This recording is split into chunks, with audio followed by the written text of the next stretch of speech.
Olá! Hoje nós vamos falar sobre a oncopreservação, que é a preservação de fertilidade nos pacientes em tratamento oncológico.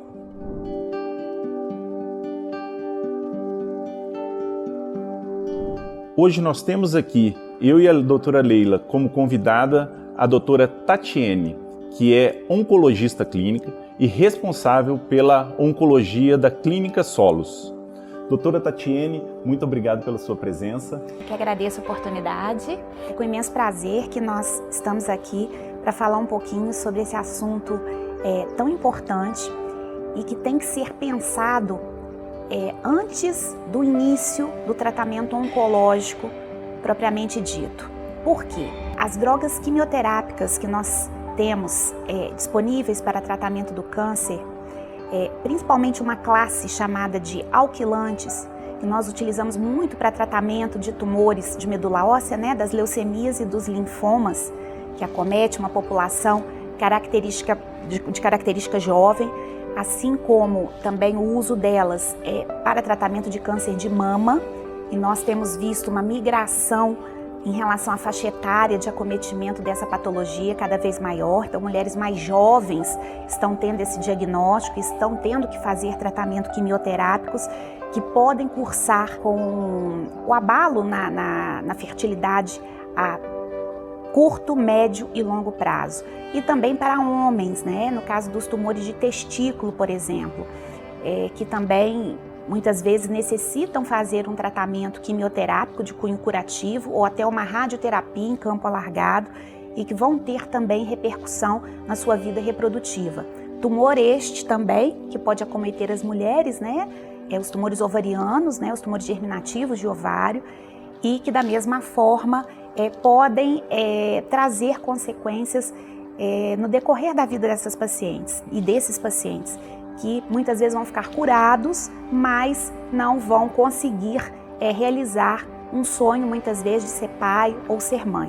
Então, temos que pensar em táticas a estar oferecendo a esses pacientes de uma maneira antecipatória ao tratamento, para que aí sim, esses pacientes tenham condições de definir: quero sim preservar minha fertilidade e qual que seria a melhor maneira de realizar isso. Acho interessante a gente falar também que depende muito da interdisciplinaridade, da conversa que tem que existir entre o especialista de reprodução assistida com o oncologista, o cirurgião oncológico, e até mesmo os ginecologistas, os urologistas ou qualquer especialidade que também possa lidar com câncer, Quando a gente fala em câncer e preservação de fertilidade no câncer, a gente sempre lembra em primeiro lugar, acho que de câncer de mama, é a primeira coisa que vem na cabeça, Mas qualquer tipo de câncer, a gente pode conseguir preservar a fertilidade. Sim. Atrasa ou atrapalha o tratamento oncológico quando essa paciente decide preservar a fertilidade dela?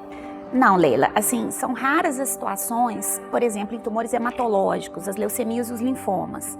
São quadros em que o tempo para se começar o tratamento tem que ser uma coisa muito ágil. Nesses casos, muitas vezes não dá tempo de se fazer, por exemplo, uma indução de uma ovulação para coletar óvulo, por exemplo, Então, são condições muito pontuais em que isso não pode ser feito. Remetendo já à questão do câncer de mama, você tem tempo aí de 10 a 15 dias, que eu acho que é o período que vocês levam para estar induzindo a ovulação e fazer a coleta do material sem trazer prejuízo ao tratamento da paciente. E ao mesmo tempo, muitas também nos perguntam, mesmo as pacientes que têm tumores receptivos para hormônio, será que essa indução que eu vou receber para ovular, será que isso vai fazer com que o meu tumor cresça? Que eu tenho uma possibilidade de ter uma metástase por conta disso? Não existe isso. Então, se é desejo da paciente, ela pode muito bem aguardar esses 10, 15 dias com um profissional especializado na área para induzir a ovulação, fazer essa coleta de óvulo, para que ele seja congelado na forma de óvulo ou embrião, aí você conhece, sabe desse assunto muito melhor do que eu, para que aí sim ela comece o tratamento já de maneira sem haver interrupção. A preservação da fertilidade masculina muitas vezes é muito mais fácil, Porque a gente vai depender apenas da coleta do sêmen para poder congelar esse sêmen e aí uma amostra ou 2 amostras, esse homem já está liberado a fazer o seu tratamento, né, oncológico. As mulheres é que a gente tem algumas formas de preservar essa fertilidade, que é preservando óvulos ou preservando o tecido ovariano, que também já é uma técnica muito utilizada, inclusive no Brasil, né? Acontece que para preservar o tecido ovariano eu preciso do nosso colega na cirurgia para retirar um fragmento, né, de tecido ovariano para que a gente possa preservá-lo. Então, esse tipo de tratamento às vezes pode ser um pouquinho mais demorado, mas a gente chama de demorado 10, 15 dias no máximo, por isso que eu fiz essa pergunta de se pode atrasar ou prejudicar o tratamento das pacientes com câncer. Eu gosto de esclarecer sempre que às vezes os colegas falam com a gente assim, mas eu não posso falar com ela que ela vai ter que esperar menstruar para fazer o tratamento para preservar a fertilidade. A gente não precisa esperar a menstruação. A gente chama de protocolo emergencial, onde a gente já entra com a indução da ovulação e aí em 10, 12, no máximo 15 dias a gente já está recolhendo esses óvulos para preservá-los. Mas com o tratamento você acaba muitas vezes induzindo uma menopausa de uma forma precoce. E com isso dificultando depois a possibilidade de que essa mulher que deseja ter o primeiro filho ou que deseja ter mais um filho, né, isso depois fica comprometido. Então isso tudo tem que ser colocado antes. E se por algum motivo não foi possível fazer essa coleta de óvulo, né, o que a gente poderia propor para essa paciente? Já existem estudos falando a respeito do uso do análogo LH-RH, no caso a gozerelina, para colocar esse ovário adormecido, vamos dizer assim, durante o tratamento quimioterápico, com o intuito de, depois que esse tratamento for findado, que o resultado em relação à fertilidade possa ser um pouco otimizado, em relação a paciente, por exemplo, que não teve o seu ovário adormecido. Então isso é uma possibilidade.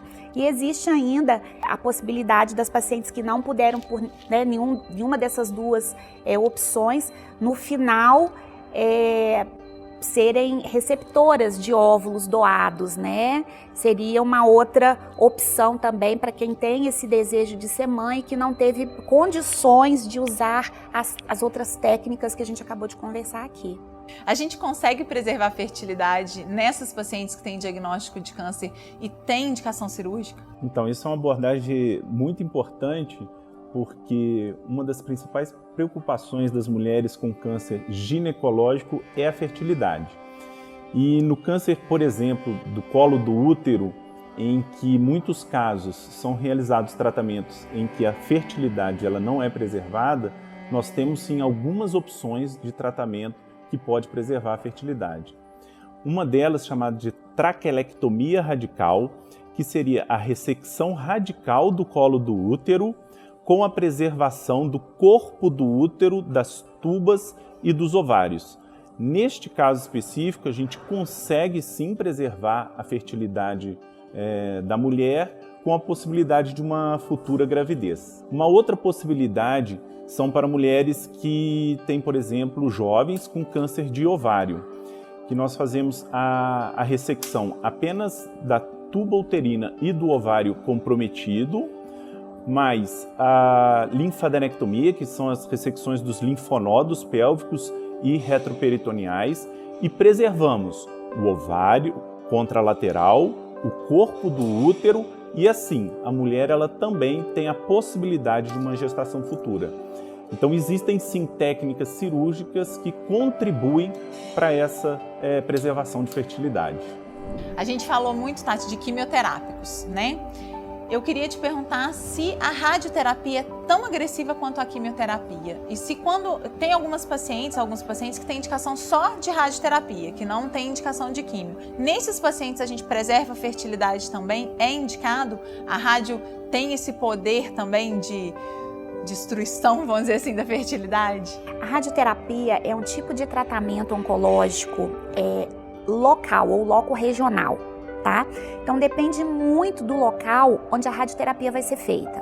Por exemplo, se eu vou fazer uma radioterapia na mama, né, eu não vou ter repercussão absolutamente nenhuma na fertilidade, tá? Porque o único local que está recebendo a radiação é a mama. Já se nós vamos fazer radioterapia, por exemplo, na pelve, nós temos na pelve o quê? Ovários, nós temos o útero, né, no caso dos homens, próstata, né, dependendo do campo, a questão do testículo.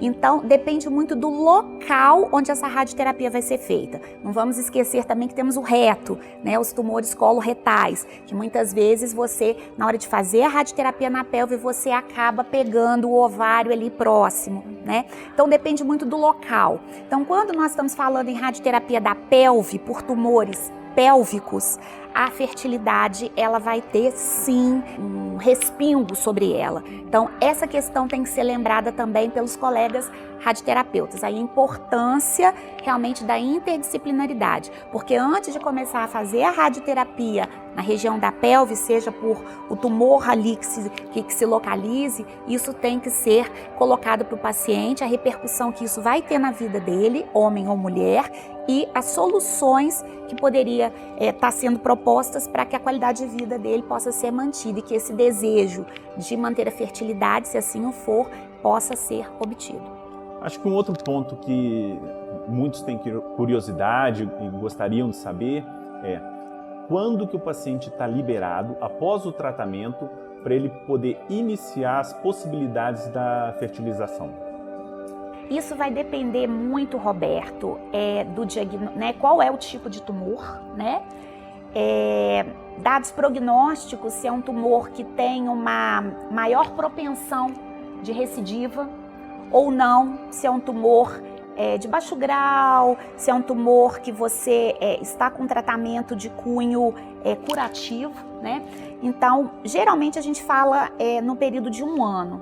Mas, por exemplo, as pacientes de mama que tem que fazer hormonioterapia, né, de cunho preventivo, como nós comentamos, por 5 ou, em alguns casos, 10 anos, não é recomendado que durante esse período de bloqueio hormonal, que essa paciente, né, usando tamoxifeno, inibidor de aromatase, a maneira que o for, essa paciente ela não deve engravidar nesse período pelo risco de teratogênese. Então, se você pensar que você recebe uma paciente já numa faixa etária que já iria entrar na menopausa, essa paciente, ela tem que pensar na possibilidade de, por exemplo, coleta de óvulo antes, porque quando ela for liberada, finalizado esse tratamento para engravidar, ela já vai estar numa faixa etária, né, que muitas vezes é muito difícil, porque a mulher tem o número já pré-determinado quando ela nasce, né, dos óvulos. Então, ela vai até estar liberada para engravidar, mas dependendo da faixa etária, né, e dos tratamentos anteriores que ela fez, quais drogas que foram utilizadas na quimioterapia, a frequência, né, a dosagem que foi utilizada, muitas vezes ela não vai ter, tendo alta, vamos dizer assim, do tratamento, ela não vai ter não vai ter tempo, idade, para poder engravidar. Então isso é uma análise realmente caso a caso. E eu acho importante falar também nessa pergunta que o Roberto fez, que quem libera é o oncologista. Sim. Né? Que as pacientes chegam no consultório e falam assim, eu vim fazer meu tratamento. E quando a gente pergunta, seu oncologista te liberou? Ela, eu não fui lá.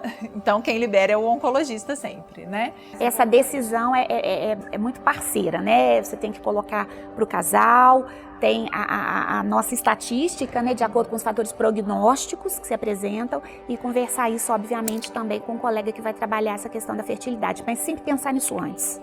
Para essas pacientes que ainda não estão liberadas e chegam numa idade, né, que querem engravidar, mas não estão liberadas ainda, a gente tem uma solução que é o que a gente chama de barriga solidária, né? Elas já preservaram a fertilidade, preservaram os óvulos, né? Temos os gametas em mãos, a gente pode fazer o embrião e transferir esse embrião para uma barriga solidária.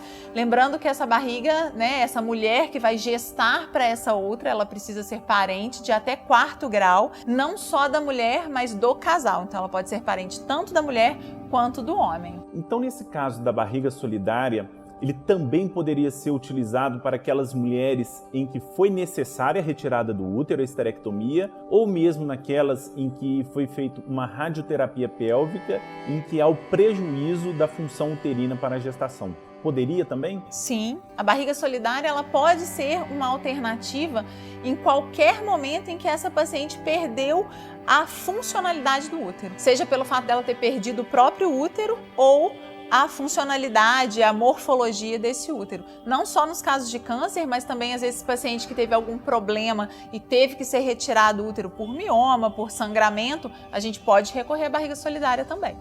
E naqueles casos em que fez a preservação de fertilidade, fez o tratamento oncológico, porém após o tratamento oncológico o casal conseguiu uma gravidez espontânea, natural. O que é feito com esse material que foi preservado? Como é que é esse procedimento? Como é que é feito? Primeiro é importante a gente dizer que o material, as células, óvulos e espermatozoides, eles pertencem ao paciente. O paciente pode dispor desse material da forma como ele quiser, tá? Existe um prazo, que são 3 anos, que é um prazo estabelecido pelo Conselho Federal de Medicina, que tem que ser respeitado esse prazo. Então, em até 3 anos completos, não se pode fazer nada com esse material que não seja para uso próprio. Acima de 3 anos, esse material pode ser descartado ou ele pode ser doado para outros pacientes. Então, nós podemos doar esses óvulos, podemos doar esses espermatozoides ou podemos descartá-los. No caso dos embriões, a gente ainda não pode descartar embriões que estão congelados, né? A gente tem que utilizá-los de alguma forma. Então, ou eles são doados para outros casais, para outros pacientes, ou eles podem ser utilizados e doados para a clínica para realização de pesquisa. Mas tudo isso só pode ser realizado mediante aprovação e autorização, no caso dos embriões do casal, e mesmo que esse casal não esteja mais junto, eu preciso da autorização dos dois, então eles vão precisar autorizar conjuntamente. Em caso de óvulos e espermatozoides, preciso da autorização desses pacientes para utilizar esses gametas de qualquer maneira. E sobre o tratamento daqueles casais que não conseguiram espontaneamente e vão partir por uma fertilização. Essa fertilização, esse tratamento, ele pode aumentar a chance da doença, do câncer voltar?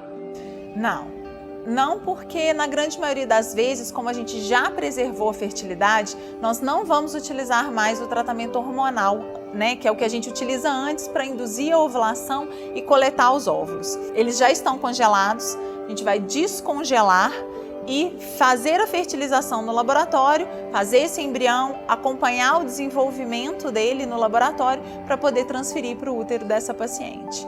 Então acho que isso é um ponto importantíssimo. Então nós vimos que tanto antes do tratamento oncológico, a indução para a coleta ela é rápida, não prejudica o tratamento oncológico, não aumenta o risco do câncer e após terminado todo o tratamento, a fertilização que é feita, ela também não piora o prognóstico, não aumenta o risco do paciente. E existe alguma idade máxima ou alguma idade mínima para realizar essa preservação de fertilidade?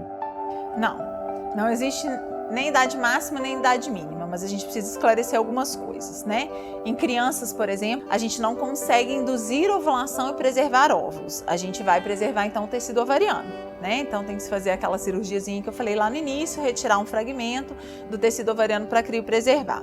Nas mulheres em idade fértil, a gente pode induzir ovulação e recolher os óvulos. E aí a gente fica sempre naquela dúvida. Até qual idade eu posso fazer isso? Uma mulher que tem um diagnóstico de câncer com 38 anos, vale a pena preservar a fertilidade? Eu sempre acho que vale. É sempre uma chance que a gente tem de uma gravidez futura, de um filho futuramente. Então a gente não tem idade máxima.